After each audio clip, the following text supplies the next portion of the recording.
What's up, guys? This is Coach Grant with First Down Training, and today we're going to be breaking down some of the craziest routes I have ever seen. So I hope this video helps you guys out. Hope it can teach you a few new things, but also, fellas, if you are a wide receiver and you guys would like to train with us this offseason, we are going to be traveling out to 14 more states across the U.S. for 2-day-long QB and wide receiver training camps this offseason. So if you guys are local to the Orlando, Florida area, Phoenix, Arizona, Charlotte, Dallas, the DMV, that's Washington, D.C., Maryland, and Virginia, St. Louis, Honolulu, Boston, Cleveland, Austin, Seattle, Newark, Denver, or Los Angeles, California would like to work with us, check out that very first link in that description below. We are coming to your state on all these dates listed here, so we would love to have you out to one of our off-season camps. Let's get started with this video. So now, these are going to be some routes here from Andrew Jamil. Now, he was pretty popular. I think he's pretty big on social media. He was in that like fan-controlled football league, but his routes are absolutely insane. He runs crazy routes that I think all of us can learn from and all of us can benefit from. So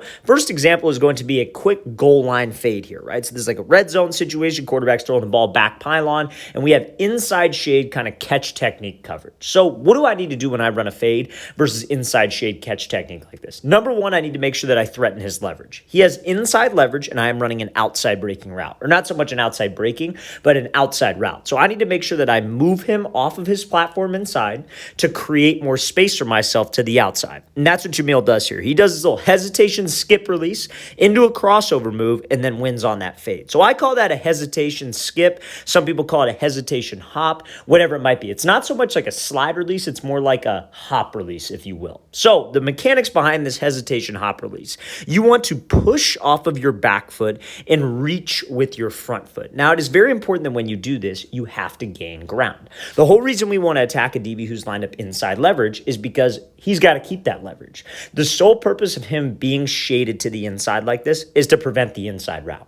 So we're not going to get this DB to move if I just kind of give him a quick jab off the line and then go run to the outside. That's exactly where he wants me to go. He's inside shade because he wants to force me outside. The sideline is his help. So to move this DB, because everybody talks about, oh, we want to move the DB off his platform, I got to threaten him where he doesn't want me to go. He doesn't want me to go inside. That's what's most likely to get him to move. So that's where we do this release. So you see how he steps with the back foot. I know it steps outside the screen, but that's what he's doing. And he's reaching with the front foot. All he is trying to do is square up this DB. Now, when a lot of guys do that and they push off with their back foot and they reach with their front foot, you see how wide his base is getting here. That's fine initially. But when you guys square up a DB, we cannot stay in that wide position with my feet. Because when your feet are super wide, you can't sell your cuts enough. When your feet are inside of your frame like he does right here, that allows you to take more of an explosive step because you can step further. Think of it like this. Like let's say for example, you're like a quarterback and you're standing with your feet super far apart and you're trying to step to your target and throw. You don't have as long of a step to take, right? But when you have your feet super close together, you have a longer step to take when you're trying to step and throw. Same idea when we're throwing cuts. Now, a quarterback doesn't want a long step. A receiver does, though. A receiver does want to be able to step here and be able to throw their hip, throw their upper body into it, because that actually helps us sell the cut and will move this DB off the platform. So after that hesitation skip release, you need to make sure that your feet get inside of your frame so we could actually explode and throw. So again, I call those steps that get the feet inside your frame gather steps. So he comes off the ball here, he punches with the back foot, reaches with the front foot, he takes those gather steps. Those two steps are gather steps. Get your feet inside your frame. And now it's time to throw a crossover. So if we're trying to do an outside release and we're doing a crossover move, which is essentially a 1-2, you want to step with the foot in the direction that you're going first. So if I'm going to the right, I want to step with my right foot first. And you see how that first step with the right foot, it's a quick step, it's a sudden step, because that's not the step that sells. That's the step that generates explosion, so you can push off of this step, throw your hip is attached to your foot, so we can step outside this DB's frame and threaten him more to his leverage, which will make him move. So that is a textbook hesitation hop release, and you see DB's cleats come out of the grass, he's moving off the platform, and all that does is set up more space for me to the outside. So now you could be creative with this release. You could have tempo with this release, you could quicken up this release. It all is based on the read and what type of route you are running. So this is a textbook router from Jamil. Let's play this thing again, full speed one more time. Great job pushing, reaching, and then hitting that crossover so he can win on that fade. So now, next example here, this is a route, I believe, from his college career, but this is going to be a slant route versus inside shade. So now, we just talked about running a fade versus inside shade. Kind of like the same type of coverage. DB's looking about the same, bigger guy, physical guy. How would you run a slant against this dude? Now, I know I said, whenever you have inside shade press, what do you want to do? You want to attack the DB's leverage, right? You want to threaten him where he doesn't want to go because that's what's going to move him off the platform, and then I could open up to the outside, especially when I have a route that's away from his leverage. But now, since I have to run a slant route and he's inside shade, the mistake a lot of guys will make is they'll just try to attack his leverage and then give a fake outside and then try to run a slant. But remember, this DB does not want to give up the slant. So if we're trying to get him to move, how do I run this slant? I'm trying to get this DB to open up his hips and go run to the fade. And that's what Jamil does. And we do that by attacking the outside shoulder and threatening him with a fade ball. It's all about threatening the DB with what he doesn't want to happen. Right? So if I got to run this slant, I'm probably not going to be able to restack him. I'm probably not going to be able to just take off and run in front of him because he's going to get hands on me and squeeze me over to the middle of the field, which chances are, especially out of the slot, you got other linebackers in there, you got safeties in there. We don't want to be there. We want to be able to keep spacing, but we also want to be able to create separation. So that's what Jamil does here. And this is a great route because you see a lot of high-level NFL guys do this type of route. He hesitates off the ball, and then he accelerates at the outside shoulder. Now, maybe could the DB have stayed a little bit more disciplined? For sure. We don't want to open up the gate too quick as a DB. We don't want to commit to the fade too early. But when you're attacking a DB's outside shoulder and you kind of start out slow and then quicken up the tempo and accelerate, that can really get him to flip his hips. You see Devontae Adams do this a lot. Justin Jefferson do this a lot. Because how many times, let's use Devontae Adams. I'm sure everybody's seen him run routes. How many times have you seen Devontae Adams do that little hesitation skip right here and then take off and go run a fade? And then the quarterback puts it over the top. And he doesn't necessarily beat guys by 5-7 yards. He's usually got them by a couple steps. But in the NFL, that's all you need. And then how many times have you seen Devontae Adams do this same type of little hesitation skip, and then he throws a crossover move, an in then out, kind of like the move we were just talking about, and he'll go run a slant. Fellas, it's all about making your releases look the same. And that's what makes a dangerous route runner. That's what makes a creative route runner, is that you could start pairing things together. Can I make this release look like that release? Can I make this move at the top of the route look like that move at the top of the route? Because then you get in a DB's head. And when you're in a DB's head and he's trying to guess, he's trying to anticipate, we should win every single time. So I would call this type of releaser from Jamil kind of like a hesitation diamond release where you take 3 steps at the DB's outside shoulder, outside hip, and run the slant. Now, one of the common mistakes wide receivers will make on this is that they'll do this hesitation move, but they run away from the DB. They take those 3 steps out wide on the diamond release, leaving a big gap between the two of them. We cannot leave that gap, fellas, because if you leave that gap between you and the DB and you try to run a slant, he's got an easy angle to recover. Jamil does a great job of doing this hesitation move, but on the diamond, going at the outside shoulder and outside hip. That is where we want to be, and that's what will force him to flip his hips. Okay, so now what we got here is he's going to be running a post route versus inside shade off man coverage. Now, all of these routes that we have shown here from him are exactly what we have taught in the past hundreds and hundreds, probably thousands of videos that we have talked about, right? The stuff that we are teaching, the best guys in the world do these kinds of things, fellas. The best guys in the world are running routes a certain way. And again, every wide receiver is in a different offense. Every wide receiver is asked to run different routes and do different things. But those key things that all these elite guys do and add to their game, they might put their own special twist on it. That's what we should be focusing on as wide receivers. So if you got to run a post route versus inside shade off man, what do? It's exactly like that slant, except it's deeper now, right? Let me tell you something about running routes.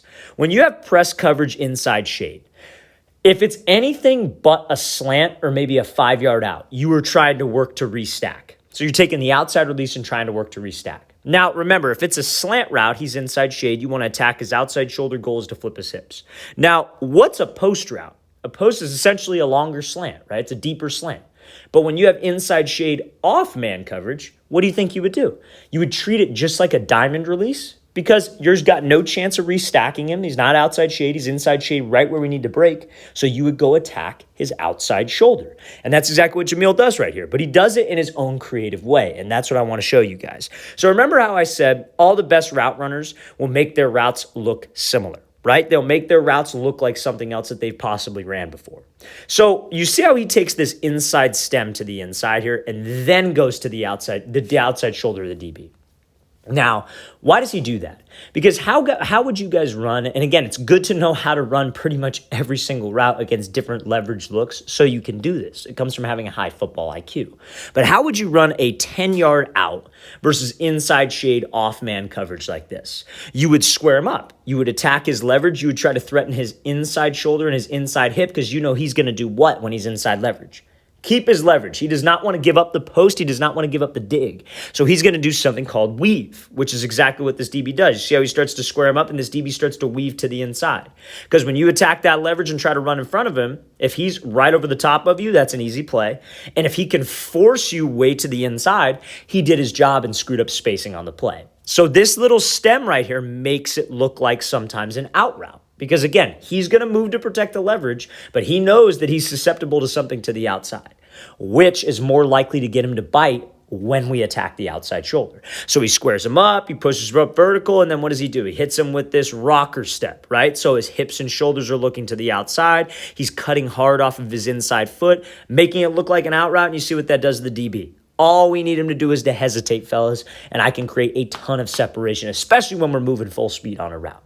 So now let's talk about the mechanics of this movement at the top. This is probably about as smooth of a rocker step as you can get, right? So a rocker step is like, you remember that crossover that we were talking about in that first release where you hesitation, did the hop at him, and then did that crossover fake inside?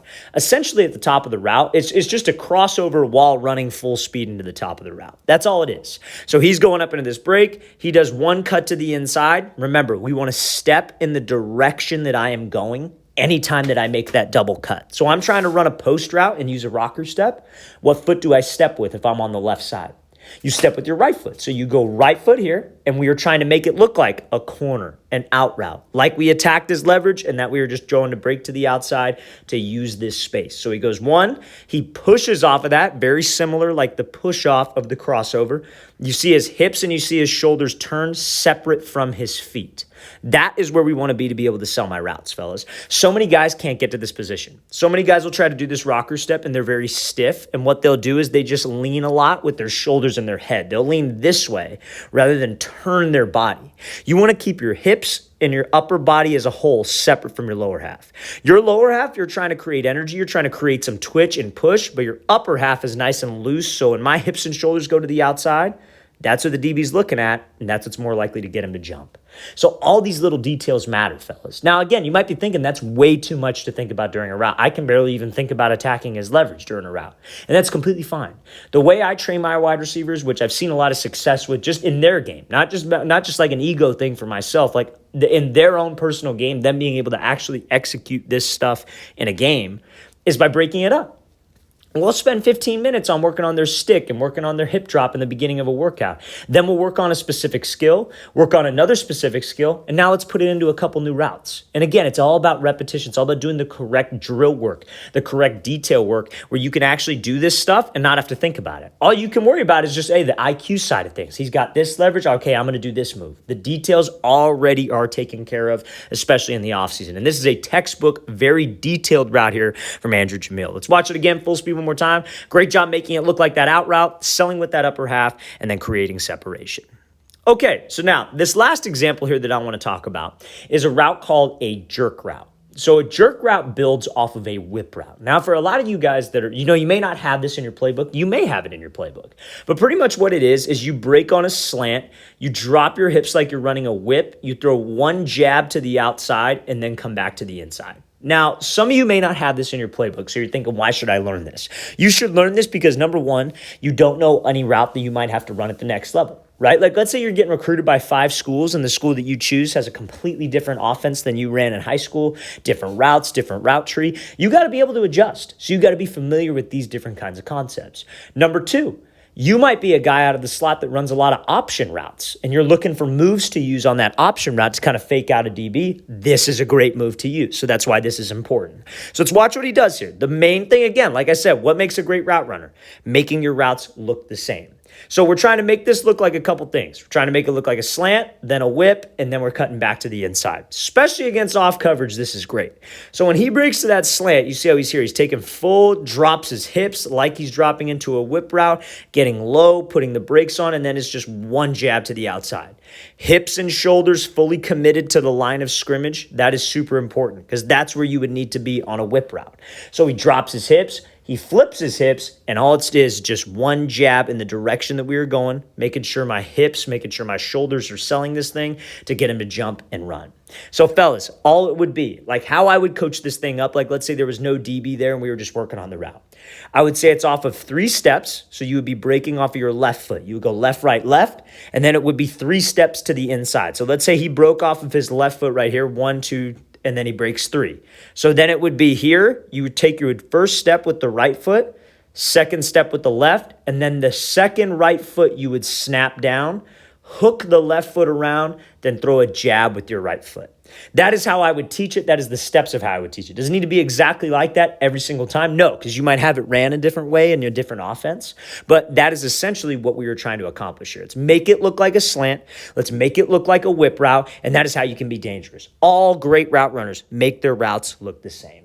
All right, fellas, really want to thank you for watching. I really appreciate it. If you guys have any questions at all, don't hesitate to leave those in the comment section below. Always appreciate the feedback. It's always great to hear from you guys. And again, fellas, if you'd like to come out and train with us in 14 different cities this offseason, check out that very first link in the description below. We'd love to have you out. Our Orlando, Florida camp is completely sold out. We sold out our San Francisco camp, but we got 13 more states where you can come out and work with us. So very first link below. I'll see you guys next time.